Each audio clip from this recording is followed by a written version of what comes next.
Like చేసి support చేసుకుని వెళ్ళిపోండి. మనం ఎక్కడ 300K దగ్గర ఎక్కడ ఉన్నాం, 295, 296K దగ్గర ముందుకెళ్ళలేదండి. సరే మనం చూద్దాం. రాసుకొని వచ్చినాను. మాస్ జాతర. ఇది మాస్ జాతర కాదండి, జనాభా మందు పాత్ర. హాయ్ గాయ్స్, మాస్ మహారాజా గారి మాస్ జాతర సినిమా చూసేశాను భయ్య. మాస్ జాతర సినిమా డీటెయిల్ రివ్యూలోకి వెళ్లే ముందు చాయ్ బిస్కెట్ వాళ్ళ OTT యాప్ ఒకటి వచ్చింది భయ్య. ఆ యాప్ కి సినిమా రివ్యూకి సంబంధం లేదు భయ్య. సినిమాలో హీరో గారికి విలన్ గారికి మధ్యలో సాలిడ్ సీడ్స్ పడలేదు భయ్య. అందుకే నేను ఈ సినిమాకి ఇచ్చే రేటింగ్ 2.43 టొమాటోస్ భయ్య. సబ్స్క్రైబ్ చేసుకోవచ్చు కదా. పుచ్చుక్ మాస్ జాతర అంటూ రవితేజ గారి సినిమా థియేటర్లోకి వెళ్ళేసారనమాట.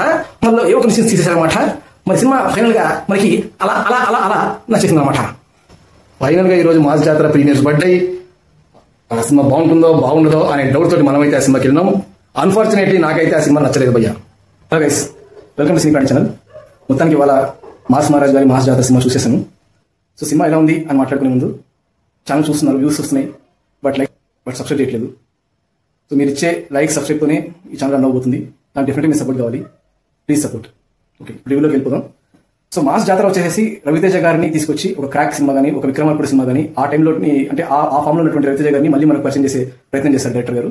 So beginning title card super word అంటే బేసిక్గా బిగినింగ్ కూడా చాలా బాగుంది. ఒక సింగిల్ పాయింట్ చాట్ లో ఇద్దరు మధ్యలో ఫేస్ ఆఫ్ గురించి సినిమా మొత్తం నడుస్తుంది. సో పాజిటివ్స్కి వచ్చేస్తే రవితేజ గారి ఎనర్జీ, ఆయన క్యారెక్టర్ బాగా రాస్తున్నారు. ఆయన ఎక్కడ కనపడినా కానీ సినిమాని ఎత్తే ప్రయత్నం చేస్తున్నారు.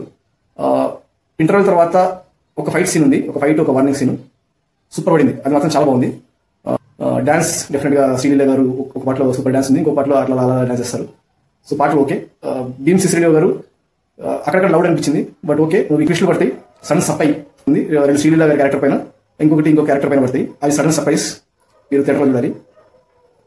బేసిక్గా థిన్ ప్లాట్, సినిమాలో పెద్ద ప్లాట్ ఏం లేదు, జస్ట్ ఎంటర్టైన్ చేసి ట్రై చేశారు. సో నాకేమనిపించింది అంటే బేసిక్ రిసెర్చ్ మాత్రం కొంచెం కామెడీ ఓకే పర్లేదు, బాగానే పడిందని అనిపించింది. కానీ రెస్ట్ ఆఫ్ ద మూవీ మొత్తం కూడా కామెడీ అంతగా పడినట్టు నాకైతే అనిపించలేదు. నవీన్ గారిని చూపించలేదు. సో ఆబ్వియస్లీ అటువంటి హీరోకి అటువంటి విలన్ కి మధ్యలో క్లాష్ పడినప్పుడు you expect the villain character to be as powerful as hero. అంత పవర్ఫుల్ గా నాకైతే అనిపించలేదు. ఇన్ఫాక్ట్ ఒకటి ఏంటంటే నవీన్ గారికి ఒక గ్యాంగ్ ఉంటుంది.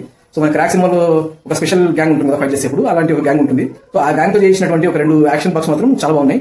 సో నవీన్ గారి కన్నా కూడా ఆ యాక్షన్ బాక్ లో ఉన్నటువంటి క్యారెక్టర్సే కొంచెం మీనింగ్ అనిపిస్తారు. బట్ నవీన్ గారి క్యారెక్టర్ అంత స్ట్రాంగ్ గేమ్ అంటే సినిమా మొత్తంలో 6-7 సీన్స్ అయితే బాగున్నాయి. మిగతా సినిమా అంతా కూడా ఫ్లాట్ గానే అనిపించింది. పాటలు okay. So that is about the review. మీరు ఒకవేళ సినిమా చూడాలి అనుకుంటే యావరేజ్ టైప్ అనిపించింది నాకైతే. ఇది నా personal opinion. Please like and subscribe. అలాగే మీకు సినిమా నచ్చుంటే ఏ పాయింట్స్ మీకు నచ్చున్నాయి అని చెప్పేసి కమెంట్ చేయండి. Thanks a lot.